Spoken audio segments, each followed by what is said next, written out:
अस्सलाम वालेकुम नाज़रीन, प्रोग्राम तस्वीर में आपके साथ मैं हूं महरीन सब्तैन। नाज़रीन, सुप्रीम कोर्ट में high profile case Panama leaks की समाअत हुई है और मुल्क में सियासी तनाव इंतशार का हल जो है अब वो सुप्रीम कोर्ट के फैसले पर मुनहसर है। पनामा लीक से जो मौजूदा सियासी निज़ाम है वो दरम बरम होने का खतरा भी है और कई सियासी शख्सियात के सियासी मुस्तकबिल भी इसी फैसले से जुड़े हुए हैं। अब सुप्रीम कोर्ट के इस 5 रुकनी बेंच ने पनामा लीक्स के मामले पर वज़ीर आज़म नवाज शरीफ के खिलाफ दरखास्तों पर समाअत शुरू की, तो वज़ीर आज़म की जानिब से उनके वकील ने जवाब दाखिल कराया। अब वज़ीर आज़म की जानिब से दाखिल कराए जाने वाले जवाब में अदालत को ये आगाह किया गया कि वो बैरून मुल्क फ्लैट्स और दीगर बताई गई जायदादों के मालिक नहीं है और वो ऑफशोर कंपनीज के मालिक भी नहीं है, बाकायदगी से वो टैक्स कानून के मुताबिक अदा करते हैं। 2013 की गोशवारों में उनके तमाम असासे डिक्लेयर है और उनका कोई बच्चा उनके जेर कपालत नहीं है। अब वज़ीर आज़म ने अपने इस जवाब में जो मौक़िफ़ अपनाया वो ये कि आर्टिकल 62 और 63 के तहत उन्हें नाअहल नहीं करार दिया जा सकता। इस पर अदालत की जानिब आते हैं। अदालत ने वज़ीर आज़म के बच्चों की जानिब से जवाब दाखिल न कराए जाने पर बरहमी का इजहार किया और वज़ीर आज़म के वकील सलमान असलम भट्ट की सरजनिश भी की। सलमान असलम भट्ट ने अदालत से अब दरख्वास्त की कि उन्हें वज़ीर आज़म के बच्चों के जवाब दाखिल कराने के लिए 7 रोज़ का मजीद वक्त दे दिया जाए, जिस पर जस्टिस अजमत सईद जो है उन्होंने वकील से ये पूछा कि आप हमारा वक्त ज़ाया कर रहे हैं, असल फरीक जो है उसका तो जवाब जमा ही नहीं कराया गया। अब सलमान असलम भट्ट ने ये मौक़िफ़ इख्तियार किया कि मरियम सफदर हसन हुसैन जो है वो मुल्क से बाहर है और जवाब दाखिल करवाने में थोड़ा सा वक्त लगेगा, जिस पर जस्टिस अजमत जो है उन्होंने ये कहा कि आइंदा साल क्या आप जवाब जमा कराना चाहते हैं। जस्टिस अमीर हानी ने भी यहाँ पे कहा कि मुल्क में जो मौजूद है उनका जवाब तो जमा होना चाहिए। साथ ही साथ जस्टिस आसिफ सईद खोसा ने कहा कि कानून के मुताबिक अगर जवाब जमा ना कराया गया तो इल्ज़ामात तस्लीम कर लिए जाएंगे। अदालत ने वकील की जानिब से जो 7 रोज़ की मोहलत मांगी थी उसे मुस्तरद कर दिया और मरियम हसन हुसैन को और कैप्टन रिटायर्ड सफ्तर साहब के जो जवाब है उसे 3 तक सुप्रीम कोर्ट में जमा कराने का हुक्म भी दे दिया है। इस पर जब इमरान खान साहब सुप्रीम कोर्ट से बाहर आए तो उन्होंने जो मौक़िफ़ अपनाया जरा आपको सुनवा देते, ये पहले सुनिएगा। आज बच्चों की स्टेटमेंट्स आनी चाहिए थी, नवाज शरीफ की स्टेटमेंट आ गई, बच्चों की स्टेटमेंट नहीं आई। जब बच्चों की स्टेटमेंट आनी थी तो नवाज शरीफ से कनेक्ट होना था। जब एहतसाब हो रहा है क्यों नहीं जवाब दे रहे? 7 महीने से पनामा की बात हो रही है और आज आके टाइम मजीद मांगा जा रहा है। अटॉर्नी जनरल के जरिए आज मेंटेनेबिलिटी को चैलेंज किया है कि अटॉर्नी जनरल का कोई काम नहीं है कि करप्ट खानदान का केस लड़ा जाके वहाँ। चीफ एग्जीक्यूटिव वो है, उसके नीचे इदारे हैं, इदारे आज़ाद नहीं हैं कि ये फैब्रिकेटेड ये डॉक्यूमेंट्स को फैब्रिकेट कर रहे हैं। जी, इमरान खान साहब क्या कह रहे थे सुप्रीम कोर्ट के बाहर, ये तो आपने सुना। सुप्रीम कोर्ट पनामा केस सुनती रहेगी, एक रुकनी अदालत कमीशन भी अपना काम जारी रखेगा, मगर यहाँ पर देखना यह है कि क्या हुकूमत पनामा मामले में वाकई डिलेइंग टैक्टिक्स का इस्तेमाल करते हुए मामले को मजीद लटका सकती है। क्या ये तासुर जो इमरान खान साहब ने दिया क्या वो दुरुस्त है या नहीं, और इसके अलावा इमरान खान ने फैसला किया है कि हर समाअत में वो सुप्रीम कोर्ट जाएंगे, चले बहुत अच्छी बात है, और करप्शन के खिलाफ तहरीक जो है वो जारी रहेगी। यहाँ पर सवाल ये है कि तहरीक अब किस तरह से जारी रखी जाएगी, अगला लाएअमल क्या होगा। इसके अलावा आज हम बात करेंगे इन तमाम मौज़ूआत पे तो हम बात करेंगे, हमारे जो मेहमान उनके बारे में हम आपको बताते चले। हमारे साथ आज मौजूद है तहरीक इंसाफ की अंदीब अब्बास, कुछ देर के बाद हमें ज्वाइन करेंगी। पीपल्स पार्टी से हमारे साथ मौजूद है क़य्यूम सुमरो साहब और साथ ही साथ नून लीग से माइजा हमीद हमारे साथ मौजूद होंगी। इन सब मौज़ूआत पे हमने बात करनी है, जो करंट सिचुएशन है इस वक्त क्या हो रहा है। क़य्यूम सुमरो साहब आपसे आगाज़ ज़रा कर लेते हैं, क्योंकि कुछ देर कब बिलावल भुट्टो के बारे में भी हम सुन रहे थे, सियासी मुहिम का एक बाकायदा तौर पर वो आगाज़ कर रहे हैं। शायद पीपल्स पार्टी जो है वो थोड़ा लेफ्ट आउट फील कर रही थी, एक मुहिम का आगाज़ किया जा रहा है रहीम खान से, और साथ ही साथ एक क्वेश्चन भी है कि सुप्रीम कोर्ट में आप लोग के जो टीआरएस हैं, जो आप लोग चाहते हैं वो बातें तो है ही नहीं। सिर्फ वो टीआरएस जो इमरान खान साहब की तरफ से होंगे, जो मुस्लिम लीग नून की तरफ से होंगे, वो भेजे जाएंगे, उसके ऊपर सुप्रीम कोर्ट कोई डिसीजन करेगी। तो बिल्कुल अच्छा, हमारे साथ खुर्रम नवाज गंडापुर साहब भी मौजूद है। क़य्यूम सुमरो साहब आपकी जाने में ज़रा आती हूँ, ज़रा आज एक मामला काफ़ी गर्म था, ज़रा उसकी हम चाह रहे हैं कि ज़रा भी ले और थोड़ा शायद सुलह सफाई हो सके तो बहुत ही बेहतर होगा। तहरीक इंसाफ के रहनुमा नईमुल हक साहब और मिनहाजुल कुरान के मरकज़ी रहनुमा जो खुर्रम नवाज गंडापुर है, उनके दरमियान कुछ लड़ाई हो गई आज, सियासी रहनुमा हम तो कहते हैं कि आवाम और कारकुनों के लिए एक मशले राह होते हैं। ये किस तरह की रवायत डाली जा रही है? खुर्रम नवाज गंडापुर साहब, चले जो कुछ हुआ वो तो हमने तफसीलात सुनी ली टीवी पर, आपने बता भी दिया, मुख्तलिफ बीपर्स आपके हमने सुने कि उन्होंने ये कहा था, लेकिन आपको नहीं लगता कि एक ऐसे मौके पर जब सब एक तहरीक के हवाले से इकट्ठे हो रहे हैं तकरीबन, तो ऐसे वक्त में इस तरह की लड़ाइयाँ जो हैं ये कुछ अच्छा, कुछ सेवा नहीं देती हमें जो हम अपने अवाम को रिप्रेजेंट करते हैं, हमारे रहनुमा जो हैं जिनकी जानिब हम देखते हैं? बिस्मिल्लाहिर्रहमानिर्रहीम। ये सवाल दरअसल आपको पीटीआई वालों से पूछना चाहिए। हम पीटीआई के साथ इत्तेहादी थे, आज भी इत्तेहादी हैं, लेकिन पिछले 5 दिनों की गुफ्तगू मैं आपको सुना देता हूँ। सबसे पहले मोहतरमा शीरी मजारी साहब ने एक ट्वीट की कि doctor Tahirul Qadri is the Abdullah Golan of Pakistan. मैंने जहांगीर तरीन साहब को लंदन फोन करके एहतजाज रिकॉर्ड कराया और उनको कहा कि आप इसके ऊपर कम से कम ये मौक़िफ़ जरूर दीजिए कि this is not the official policy of Pakistan Tehreek Insaf. Nothing was done. Arif Alvi साहब ने उस दिन फरमाया कि जी हम पे तो पर्चे मुफ्त में हुए हैं, पाकिस्तान टेलीविजन के ऊपर जो सारा हमला हुआ था वो पाकिस्तान अवामी तहरीक के वर्कर्स ने किया था। आई अगेन रिकॉर्डेड माई एहतजाज विद ऑन, जो कि आपको पता है हर वक्त इमरान खान साहब के साथ होते हैं। खुर्रम नवाज गंडापुर साहब, कतई कलामी के लिए माजरत, मेरी एक बात जी चलिए ठीक है, कंटिन्यू कीजिए। बात मुकम्मल कर लेंगे ना। खटक साहब ने 3 दिन पहले फरमाया कि ये कादरी की जमात नहीं है कि 14 लोग मरवा के चुप रहेगी। हमने फिर अपना ऐसे रिकॉर्ड करवाया। तो क्या परसों इमरान खान साहब ने कहा कि जी डॉक्टर ताहिरुल कादरी एक नाराज दुल्हन की तरह वहां जाके बैठ के, तो अगर उनकी तरफ से तसलसल में इस तरह के कलिमात आते रहे हैं तो वो तो एग्जाम्पलरी पॉलिटिकल लीडर्स हैं। और अगर हम अपनी बेइज्जती के ऊपर रिएक्शन करें तो आपका सवाल आ जाता है कि you are an example to your people. अच्छा, खुर्रम नवाज गंडापुर साहब, मुझे भी इजाजत दीजिएगा। बात जो हम कर रहे हैं, हम ये बात कर रहे हैं जो आज वाकया पेश आया। आपकी बातें अपनी जगह दुरुस्त हैं।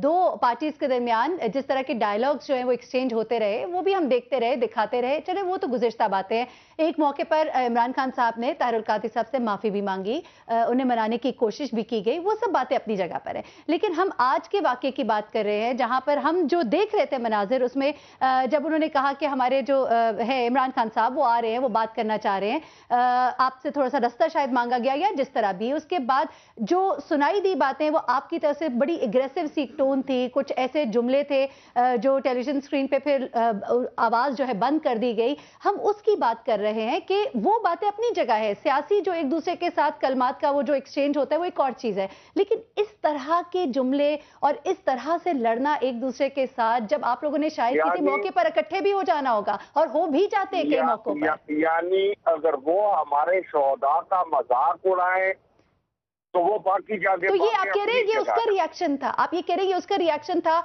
मैंने जो आज बातें की या जो भी मैंने जैसे भी अल्फाज इस्तेमाल किए, तो आपने उन तमाम बातों के रिएक्शन में आज ये सब किया था, या वो वक्ती तौर पे आपको बुरा लगा उनका धक्का देना? शायद धक्का भी नहीं था वो तो। शायद at the back of my mind Parvez Khattak की बातें भी थी, बिल्कुल शायद they were at the back of my mind. जब कोई आदमी हमारे शोहदा का मजाक उड़ाएगा और कहेगा कि ये डॉक्टर ताहिरुल कादरी की पार्टी, ये कादरी की पार्टी नहीं है जो अपने 14 लोग मरवा के चुप बैठी हुई है, तो वो डेफिनेटली मेरे जहन में ये बात होगी।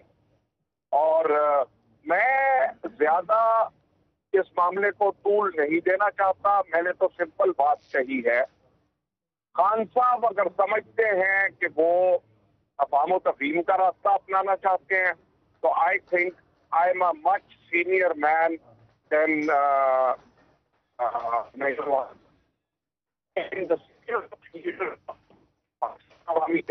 पाकिस्तान टुडे अगर हो तफहीम से हल करना चाहते हैं तो आई एम ओपन। मेरी कोई जातियात इसमें इन्वॉल्व नहीं है, ना ही मेरी इनसे कोई जाती झगड़ा है। अच्छा, बट अगर उनका ऑफिशियल पोजीशन ये है, मेरी बात सुन ले, उनकी ऑफिशियल पोजीशन ये है कि नईमुल हक कहता है मैं खुर्रम नवाज गंडापुर को जानता ही नहीं हूँ। Can you accept that? अच्छा ठीक। अच्छा खुर्रम नवाज गंडापुर सर, मेरे सवाल का जवाब दे देना। जी जी, कि ये आप मानने को तैयार हैं कि नईमुल हक साहब मुझे नहीं पहचानते?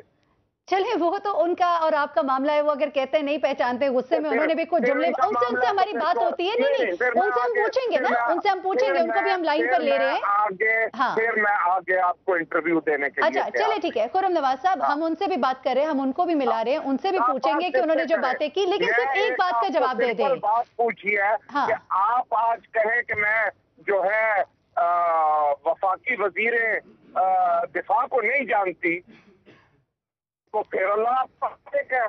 अगर नईमुल हक साहब मुझे नहीं जानते 72 दिन के धरने के बाद, तो फिर बस ठीक है, ही इज राइट। ओके, अस्सलाम वालेकुम। अच्छा चले ठीक। खुर्रम नवाज गंडापुर साहब, हम उनसे बात कर रहे थे। अंदीब हमारे साथ मौजूद है स्टूडियो में। खुर्रम नवाज साथ ही रहें तो बड़ा अच्छा हो जाएगा। अंदीब, हम अभी बात कर रहे थे आज जो एक वाकया पेश आया, एक ऐसे वक्त में जब हम चाह रहे हैं कि एक मसले का हल निकले। जाहिर सी बात है खुर्रम नवाज गंडापुर साहब अपनी पार्टी को रिप्रेजेंट करते हैं, नईमुल हक साहब अपनी पार्टी को रिप्रेजेंट करते हैं। आप लोग के जो जेस्चर्स है, जो हम देखते हैं, एक प्रेस टॉक हो रही है, एक मीडिया टॉक हो रही है, वहाँ पे जिस तरह के जेस्चर्स आप देंगे वो यही रिप्रेजेंट करता है कि आप अपनी पार्टी की शायद पॉलिसी पे चल रहे हैं। जैसा वो कहते हैं, मेरे जहन में बहुत सी पुरानी बातें थी जो इनके लीडरान बोलते रहे, जो बातें करते रहे। उन्होंने ये कहा कि हम ताहिर कादरी की तरह की पार्टी नहीं कि अपने 7-14 का खून जो हम रायगा जाने थे। तो आपकी अभी पार्टी के भी 2 कारकुन जाँ बहक हुए, उनका खून भी रायगा नहीं जाना चाहिए। पहले जब आप लोगों ने धरना दिया, जब एहतजाज किया, तब भी आपके कारकुनान जाँ बहक हुए। हमने देखा आपके साथ क्या हुआ, बल्कि मैं वहाँ पे मौजूद थी और वहाँ पे हमने देखा जिस तरह से आपको वैन में डाला गया। किसी का भी जो ये एक एहतजाज या जो एक स्ट्रगल है, उसमें जो कारकुनान की जिद्दोजहद है, वो इग्नोर या फोरगो नहीं होनी चाहिए। लेकिन इस तरह के जो मामलात सामने आते हैं, 2 पार्टी के कारकुनान जो हैं, रहनुमा जो हैं, इस तरह से लड़ पड़ते हैं, आप इसे सही समझती हैं? और जिस तरह के अभी जुमलों का तबादला किया जा रहा है टेलीविजन स्क्रीन के ऊपर, वो सही है? क्या करना चाहिए नईमुल हक साहब को या गंडापुर साहब को? मेरे तो ख्याल है बिल्कुल नहीं करना चाहिए, किसी को भी नहीं करना चाहिए। मैं गंडापुर साहब को भी जानती हूँ, मेरे लिए बहुत रिस्पेक्टेबल है, मेरे साथ बहुत से प्रोग्राम्स में आते हैं and we have never had any interaction like this. और नईमुल हक साहब तो बहुत ही थरा जेंटलमैन है। मैं उनको, हम मतलब वो बहुत पुराने और मैं भी पुरानी हूँ पार्टी से, हम उस ज़माने के इकट्ठे हैं जब जिस ज़माने में पार्टी बहुत छोटी होती थी। तो ही इज़ अ थरा जेंटलमैन। मेरा ख्याल है कि जो कुछ हुआ उसका बेसिस मिसअंडरस्टैंडिंग ज़्यादा है और उसको ऑब्वियसली मीडिया जो है। लेकिन एक बात अभी जो हमने खुर्रम नवाज गंडापुर साहब से बात की है, तो ऐसा लग रहा है कि it was not an incident which just happened, it was something which was at the back of his mind. वो उनके दिमाग में कुछ बातें बहुत सारी थी जो आपकी पार्टी कह रही है। बज़ाहिर ऐसा लगा था कि ताहिर कादरी साहब के साथ सुलह सफाई हो गई है, फ़ोन पे बातचीत हुई, उन्होंने चले प्रैक्टिकली तो नहीं लेकिन उन्होंने एक साथ दिया आप लोगों का, आपके इस मौक़िफ़ को उन्होंने अपनाया, उन्होंने कहा कि हम साथ हैं इस जवाज़ के साथ, इस बात के साथ। लेकिन अब वो कहते हैं कि आप लोग जिस तरह की बातें कर रहे हैं वो हमारे लिए काबिल कबूल नहीं है। अगेन लग रहा है कि डॉक्टर ताहिर कादरी यानी कि पैट के साथ आप लोग के ताल्लुकात फिर खराब होते जा रहे हैं, सिर्फ उन जुमलों की बिना पर जो आपके लीडरान इस वक्त अपनी मुख्तलिफ मुहिम के दौरान दे रहे हैं कि हम ऐसी पार्टी नहीं जो हम मतलब पैट की तरह अपने कारकुनान के जो खून है उनको माफ़ कर दें, और बहुत सारी बातें की गई। तो ये अब क्या दोबारा रिफ्ट क्रिएट हो गई है? दोबारा अब ये, क्योंकि इस मामले में वो आपके साथ आए नहीं तो बस अब आप लोग सब भूल जाएंगे और दोबारा से उनके खिलाफ इसी तरह के बयानात दिए जाएंगे? आपने तो पूरा उसको किस्सा कहानी बना दी है। उन्होंने किस्सा कहानी मुझे सुनाई, मैंने आपको सुना दी ना। खुर्रम नवाज गंडापुर साहब ने कहा कि मेरे जहन में वो सारी बातें थी, मुझे बहुत गुस्सा है, शायद that was one of the reason कि मैं उसको कितना एग्रेसिव हो गया नईमुल हक के साथ कि भाई क्यों इमरान खान साहब आ रहे हैं, हम भी आ रहे हैं, हमें क्यों कहा जा रहा है पीछे हो जाओ, बादशाह सलामत आ रहे हैं।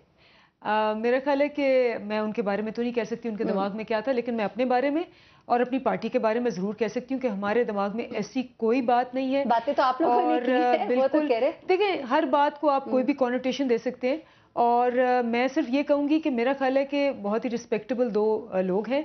आई थिंक के मिसकम्युनिकेशन और मिसअंडरस्टैंडिंग ज़्यादा है, और अगर कम्युनिकेशन और अंडरस्टैंडिंग और इंटरेक्शन बढ़ाया जाएगा तो ये मामला रफा दफा। आप कुछ कहेंगे खुर्रम नवाज गंडापुर साहब से, मामले को ख़त्म किया जाए? कोई जी बिल्कुल, खुर्रम नवाज साहब से मेरी बड़ी बहुत ही अच्छी रिलेशनशिप है और मैं यही समझती हूँ कि it was more of a miscommunication and misunderstanding. और अगर बैठेंगे और दोनों जो हमारा असूल होता है, कॉन्फ्लिक्ट कोई भी होता है, मैं बहरहाल आपको ये बता दूं मैं कंसल्टेंट हूँ कॉन्फ्लिक्ट मैनेजमेंट की। हाँ। और असल में बातें शायद बहुत छोटी होती हैं, लेकिन जब ऑब्वियसली उन बातों में डायरेक्ट इंटरेक्शन नहीं होता, लोग बीच में पड़ के सुनी सुनाई बातों में बहुत कुछ कर देते हैं, तो दोनों एंड्स पे इतने मसले नहीं होते। लेकिन एक बात है कि आप इनको पहचानती हैं, आप इनको जानती हैं, मुख्तलिफ प्रोग्राम्स में आप इनके साथ बैठती हैं, लेकिन नईमुल हक साहब इनको नहीं पहचानते, वो इनके साथ बैठे होते थे प्रोग्राम में, ऐसा क्यों? मैं आप तो कॉन्फ्लिक्ट मैनेजमेंट के ऊपर आप कंसल्टेंट है ना, क्या होगी वजह? हो सकता है ये कि कोई वो ऐसे ना कह रहे हो, क्योंकि हो सकता है कि कई दफा ये होता है, और ये मेरे साथ भी होता है और खुरम के साथ भी हो सकता है और आपके साथ भी हो सकता है कि we meet a lot of people having the same name and हम समझें कि हमें नहीं समझ आ रही। मैं ये नहीं कह रही, मैं ये कह रही हूँ कि ज्यादातर मिसअंडरस्टैंडिंग, मिसकम्युनिकेशन होती है और उसकी वजह से जब डायरेक्ट इंटरेक्शन नहीं होता और लोग किसी को कुछ बताते हैं, किसी को कुछ बताते हैं, मिसअंडरस्टैंडिंग्स बढ़ जाती हैं।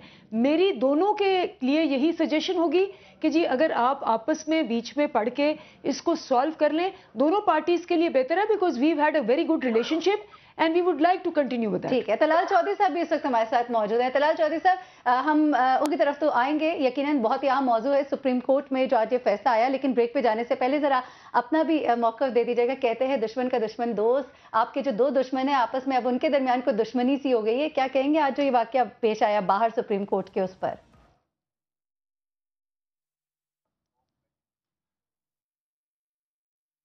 जी तलाल साहब, आपको आवाज आ रही है मेरी? चलिए ठीक, कुछ हमारे कम्युनिकेशन का मसला हो रहा है, उनका मौक़िफ़ इस पे नहीं ले सकेंगे। अलबत्ता हम जब ब्रेक से वापस आएंगे तो हम बात करेंगे सुप्रीम कोर्ट में आज जो तमाम तर ये कार्रवाई हुई उसके ऊपर बात करेंगे। आगे क्या होने जा रहा है, मियां नवाज शरीफ साहब के जो बच्चे हैं उनकी जानिब से अब पीर तक कहा गया है कि वो जवाब ज़रूर दाखिल कराए, कोर्ट ने इस पर बरहमी का इजहार किया है। इन सब बातों पर हम बात करेंगे, लेकिन एक ब्रेक के बाद हमारे साथ रहिएगा।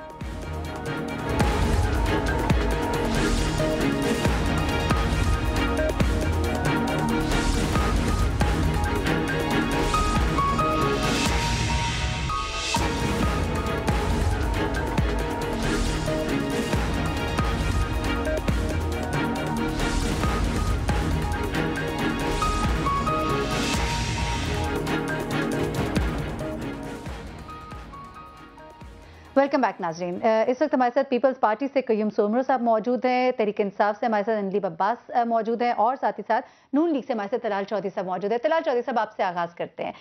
आज जो कुछ सुप्रीम कोर्ट में कार्रवाई हुई उसमें जो एक सबसे अहम पॉइंट था वो ये था कि मियां नवाज शरीफ साहब के बच्चों का जो जवाब है वो क्यों नहीं सुप्रीम कोर्ट में जमा कराया गया। इमरान खान साहब कहते 6 महीने गुजर गए, अभी तक जवाब जो है तैयार नहीं हो सका, जवाब दाखिल नहीं करा सके। इस पर ज़रा कॉमेंट कर दीजिएगा। और ये कि पीर तक जवाब जमा कराना है, जवाब जमा हो जाएगा, वरना अदरवाइज तो सुप्रीम कोर्ट वन साइडेड फैसला दे देगी। देखिए, सबसे पहले तो सुप्रीम कोर्ट जो भी फैसला देगी हम उसे कबूल करेंगे और हम रोएंगे नहीं इस फैसले पे, बल्कि उसे हंस के कबूल करेंगे। और हमें उम्मीद है कि हमारे वो मुखालफीन जो कि अब सुप्रीम कोर्ट में जाकर बड़े खुशी का इजहार कर रहे हैं उसके फैसले पर भी उसी खुशी का इजहार करेंगे। आज जो जवाब जमा हुआ प्राइम मिनिस्टर नवाज शरीफ का, उससे 2-3 बातें जो है ना वो बड़ी क्लियर पता चली हैं कि एक, जब उन्होंने क्लेम किया और जो हम पहले दिन से कह रहे थे कि भी उनके नाम कोई ऑफशोर कंपनी नहीं है, कोई ऐसी प्रॉपर्टी, कोई ऐसी चीज नहीं है जो कि उन्होंने ऐसा डिक्लेयर ना किया हो अपने इनकम टैक्स डॉक्यूमेंट्स में, अपने नॉमिनेशन पेपर्स में, इलेक्शन कमीशन के पास। अगर और आज इन्होंने उस जवाब को या ये मैं और चैलेंज कर रही हूँ, उसको चैलेंज भी नहीं करेंगे, क्योंकि ये बाहर कुछ बयानबाजी करते हैं लेकिन ये अब जानते हैं कि हकीकत को ये जुटला नहीं सकते। ये 7 माह में अभी तक कोई ऐसा डॉक्यूमेंट नहीं दे सके कि जिससे इनका क्लेम वाज़ेह होता हो। मरियम नवाज साहिबा का जो मामला है उनका जवाब, क्योंकि एक वकील था, 2 भाई उनके मुल्क से बाहर हैं, एक भाई उनके मुल्क में तशरीफ ले आए हैं, वो अपना दूसरे का भी इकट्ठा जवाब जो है वो मंडे को हम प्रेजेंट कर रहे हैं। और अल्लाह की मेहरबानी से ये मैं फिर चैलेंज से कहता हूँ, जो हम जवाब देंगे ये उस जवाब में से कोई सी चीज को चैलेंज नहीं कर पाएंगे। तलाल साहब, ये जो सुप्रीम कोर्ट इस वक्त बहुत तेजी के साथ इस केस की समाअत करना चाह रही है, तो हुकूमत के लिए परेशान कुन तो नहीं होगा? क्योंकि बहुत तेजी से समाअत होगी, पीर तक आपको जवाब देने का कह दिया गया है, 7 दिन की मोहलत भी नहीं दी गई। हुकूमत परेशान तो नहीं है ना इस मामले से? देखिए, हुकूमत के तावन से ही ये और पाकिस्तान मुस्लिम लीग नून के तावन से ही ये जो कार्रवाई है तेजी से चल रही है। अगर हमने डिले करना होता तो सबसे पहले हम मेंटेनेबिलिटी पर, उसकी एडमिसिबिलिटी पर, जिसपे हमारे लॉयर्स ने बहुत कहा, लेकिन मियां नवाज शरीफ ने फैसला ये किया कि वो इस तरह का कोई चीज को आर्गू नहीं करेंगे जिससे एक तो लेट हो और दूसरा ये लगे कि शायद हम नहीं करवाना चाह रहे सुप्रीम कोर्ट ऑफ पाकिस्तान से। और अगर हमने डिले करना होता तो ये तो बहुत बड़ा हमारा एक लीगल एक इस्तेकाक था, हमारा हक था, और वो सिर्फ उन्होंने अपना सरेंडर नहीं किया, अपने बच्चों का भी ये राइट सरेंडर किया, सिर्फ इसलिए ताकि कार्रवाई तेजी से आगे बढ़े। और इंशाल्लाह हम जो टीओआर देंगे आज, वो भी टीओआर इस तरह के होंगे कि कार्रवाई में तेजी से आगे बढ़ने में आसानी हो, ना कि बहुत लंबा हो। क्योंकि हमारे मुखालफिन की कोशिश ये है कि वो बाहर आके तो कहें कि हम बड़ी जल्दी है, लेकिन अंदर वो कोई ऐसा सबूत ना दे, ना ऐसी काम करे कि जिससे डिले हो और ये 2018 तक चले, ताकि इलेक्शंस में इसका वो फायदा ले सके। चलिए ठीक, आप कहते हैं कि डिले इसलिए हो गया कि बच्चे चूंकि बाहर थे, इस वजह से डिले हो गया, लेकिन जब हुकूमत इतना ही तेजी से ये काम करना चाहती है तो आज जवाब भी जमा कराया जा ही सकता था। सवाल तो ये जहन में आते। चलिए ठीक, इसमें बात करते। जी तलाल साहब, आपसे अर्ज कर दूं, आप कोर्ट का ऑर्डर आपके सामने है, उस कोर्ट के ऑर्डर में समन नोटिस जरूर किया गया था, सॉरी, लेकिन जवाब का नहीं क्या गया था। लेकिन जब आज कोर्ट ने कहा कि ये अंडरस्टूड था कि आपने जवाब देना है, ठीक है, तो उस पर फिर हमारे वकील ने कहा कि देखिए हमारे 2 जो रिस्पोंडेंट हैं वो मुल्क से बाहर रहते हैं और वो आ रहे हैं, तो हमें 2 या 3 दिन का टाइम जो हमने लिया है वो भी हम 7 दिन का मांगा था। हम चाहते तो हम हर एक का अलग-अलग वकील कर सकते हैं, लिंक टैक्टिक से हमने अपनाने हो, हम हर एक को अलग-अलग 2 वकील के ऊपर भी सवाल आया ना तलाल साहब के किस तरह से ये वकील आपका केस लड़ सकते हैं? ये तो मतलब आवाम के पैसों पर, ये तो केस नवाज शरीफ साहब का अपना केस है, उनके बच्चों का केस है, उसके लिए आवाम के पैसों पे नहीं है। आवाम के पैसों पे नहीं है। अच्छा, आवाम के पैसे अपनी जेब से दिया जाएगा। जाती वकला से ये केस लड़ रहे हैं, उनके जाती अपने पैसों से ये केस लड़ रहे हैं, इसमें कोई अमल दखल आवाम के पैसों का या टैक्स का नहीं है, बिल्कुल भी। ठीक है, चलिए ये भी आपने जवाब दे दिया, अच्छा हो गया। कयूम सुमरो साहब हमारे साथ हैं। अनलीब, आपकी तरफ मैं आऊंगी क्योंकि आप यकीनन उनकी बातों का जवाब देना चाह रही हैं, आपकी मुस्कुराहट से लग रहा है। कयूम सुमरो साहब, आपसे जो सवाल है, वेरी पर्टिनेंट क्वेश्चन, कि टीओआरस जो है अदालत ने मंगाए हैं नून लीग से और पीटीआई से, लेकिन पाकिस्तान पीपल्स पार्टी कहती है कि हमारे टीओआरस को सुना जाए, उसे देखा जाए। लेकिन जब आप लोग पार्टी ही नहीं है, तो अगर अदालत की तरफ से इनके या उनके टीओआरस तस्लीम कर लिए जाते हैं, तो फिर पीपल्स पार्टी का स्टैंड क्या होगा? क्या फिर आप लोग कोई तहरीक चलाएंगे जिसके लिए कोई और फैसला लाया जाएगा? बिस्मिल्लाहिर्रहमानिर्रहीम। पहले तो आपको पता है पाकिस्तान पीपल्स पार्टी ने अपने 4 मुतालबात मियां नवाज शरीफ साहब को पेश किए हैं कि पाकिस्तान पीपल्स पार्टी के इन 4 मुतालबात पे जो है अगर अमल दरामद नहीं हुआ तो उसके बाद 27 दिसंबर के बाद हम बिल्कुल लॉन्ग मार्च करेंगे और मुझे उम्मीद है कि गवर्नमेंट इसको संजीदगी से लेगी। दूसरी बात यह है कि इस वक्त ये मामला अब सुप्रीम कोर्ट में है, पाकिस्तान की बहुत बड़ी अदालत के पास है, तो हमें सबको ये देखना चाहिए और देखते हैं कि सुप्रीम कोर्ट क्या डिसीजन देती है। और जो भी सुप्रीम कोर्ट डिसीजन देगी यकीनन तमाम तर जो फरीक़ैन हैं उनके ऊपर अमल करना होगा, चाहे गवर्नमेंट साइड से हो, चाहे इमरान खान साहब या बाकी लोग हो। ऐसा ना हो कि पहले भी माजी में जो रिकॉर्ड एक रहा है PMLN का कि वो सुप्रीम कोर्ट का फ़ैसला अगर उनके ख़िलाफ़ आया तो उन्होंने उस वक़्त के चीफ़ जस्टिस और बाकी जितने जजेस थे उनके साथ जो आपने देखा रवैया रखा वो भी पूरी कौम के सामने है। और इस मर्तबा में अच्छी उम्मीद रखना चाहता हूँ कि अगर TORs तहरीके इंसाफ के या नून लीग के या कुछ अदालत की अपनी जानिब से रख दिए जाते हैं तो क्या उसे पीपल्स पार्टी तस्लीम करेगी? क्योंकि आप लोगों की तजवीज़ करदा TORs तो बीच में शामिल ही नहीं है ना। देखिए हम तो शामिल ही नहीं है, देखिए हम दो बड़ी पार्टीज इसमें शामिल है। नहीं, देखें 2 बड़ी पार्टीज यही हैं, पाकिस्तान पीपल्स पार्टी, PMLN है, 2 बड़ी पार्टी तो यही है। और बाकी रही बात, पाकिस्तान पीपल्स पार्टी ने अपने TORs जमा नहीं कराए अदालत में आप लोग तो कहीं भी नहीं गए ना, हम नजर नहीं, हम इसलिए हमें ज़रूरत नहीं है ना कि चलें ठीक है इनका मामला है, ये देखें ये कहाँ तक इस मामले को लेके जाते हैं। बात तो वही है, हमारे जो TORs पार्लियामेंट के अंदर देखे, अब आप इस तरह तो ना कहें कि वो बड़ी पार्टी नहीं है। कौन सी बड़ी पार्टी है, किसके बारे में कह रहे हैं आप? PTI को अब PTI कौन सी बड़ी पार्टी है, कहाँ पे है, मुझे बता दो ना, कौन सी बड़ी पार्टी है? पीपल्स पार्टी से बड़ी पार्टी है?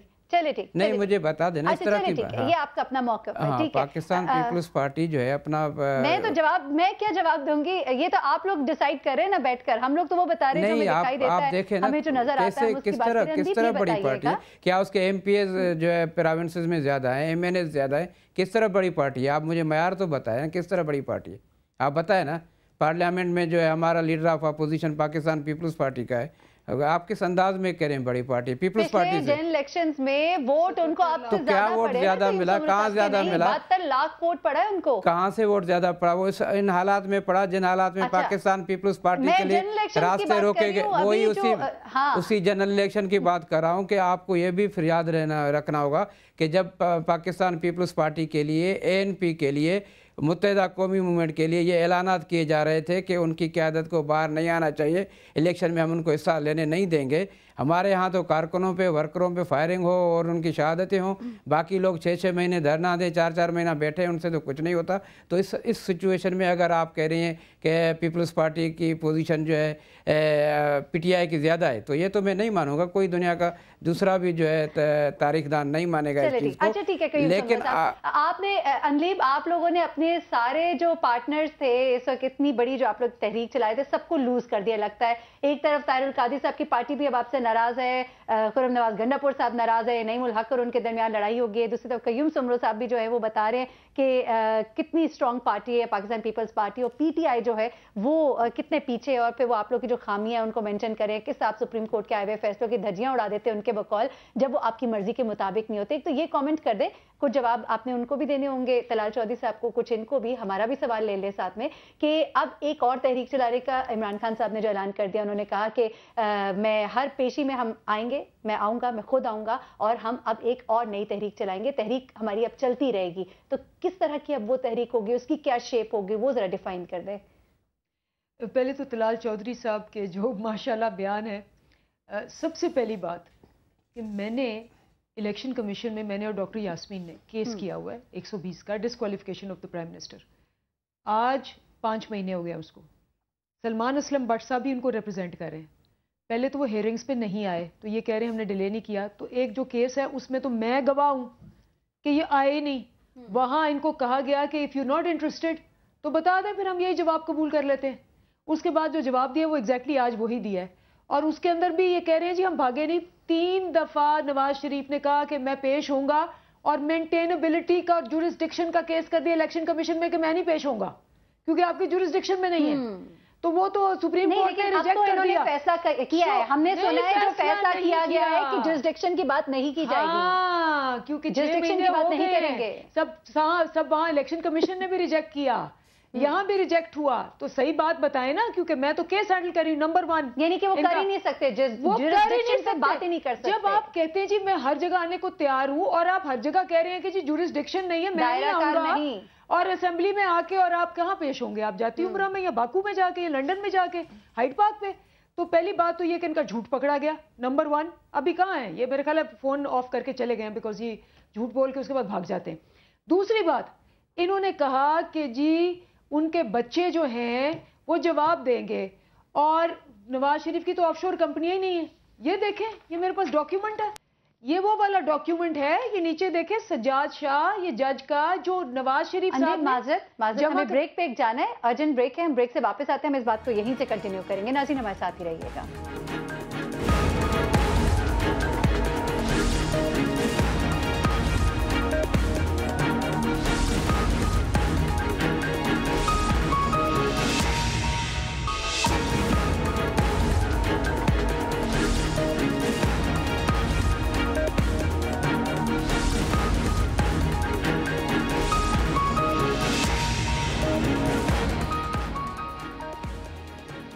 वेलकम बैक नाज़रीन। जी अंदीप, ब्रेक पे जाने से पहले आपकी बात जो बीच में रह गई थी वहीं से कंटिन्यू कर। जी, झूठे गैंग की 3 झूठ तो पकड़े गए।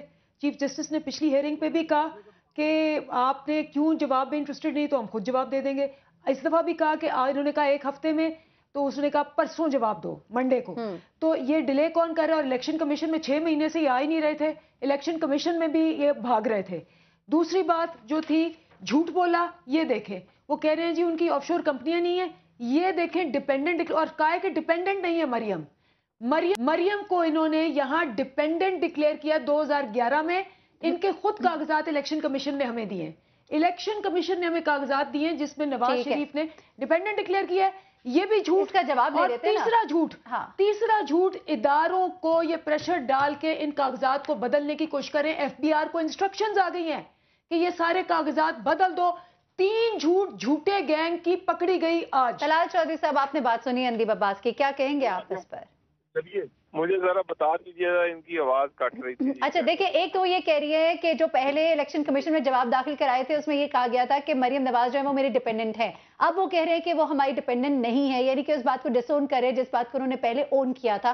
फिर वो ये भी कह रही है, उनका क्लेम है कि एफबीआई के थ्रू इन कागजात को चेंज करने की, इसे गायब करने की कोशिश की जा रही है, यानी कि इदारों को सब्जुडिस करके उसको अपने कंट्रोल में लाकर अपने मुताबिक फैसले कराने की एक कोशिश, जो कि वो हमेशा कहते हैं नून लीग करती है, वो की जा रही है। देर कर रहे हैं, वो कह रहे हैं आप डिलेइंग टैक्टिक्स यूज करें, आप चाह रहे हैं ये मामला इल्तिवा में पड़ा रहे। जी 6 महीने से वजीर आजम आए नहीं सामने, इनको पूरी इंफॉर्मेशन नहीं है। दूसरी इनको मैं ये इंफॉर्मेशन लाई हूँ तलाल, ये इंफॉर्मेशन देखो, इसको चैलेंज करो। अंदीप जरा जवाब ले लेते हैं उनसे। जी तलाल साहब, मैं फैक्ट्स के साथ आई हूँ, अंदीप उन्हें बात करने दें। जी एक तो पूरी इंफॉर्मेशन नहीं है, दूसरी इनको पूरी टेक्निकल, मैं ये वो इंफॉर्मेशन टेक्निकल लाई हूँ। आपके पास कौन सा डॉक्यूमेंट है? तो मैं करूंगा ना, अगर आप ही ने करनी है तो मैं बंद कर देता हूँ, आप अपनी बात करते।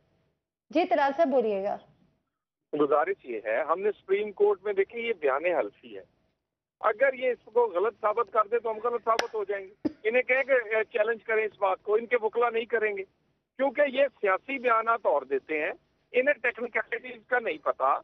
ये किसी एक खाने में अगर किसी का नाम लिखा था, उसको उसकी तर्जुमा और तरह करके लोगों तक पहुंचा दी जाती है।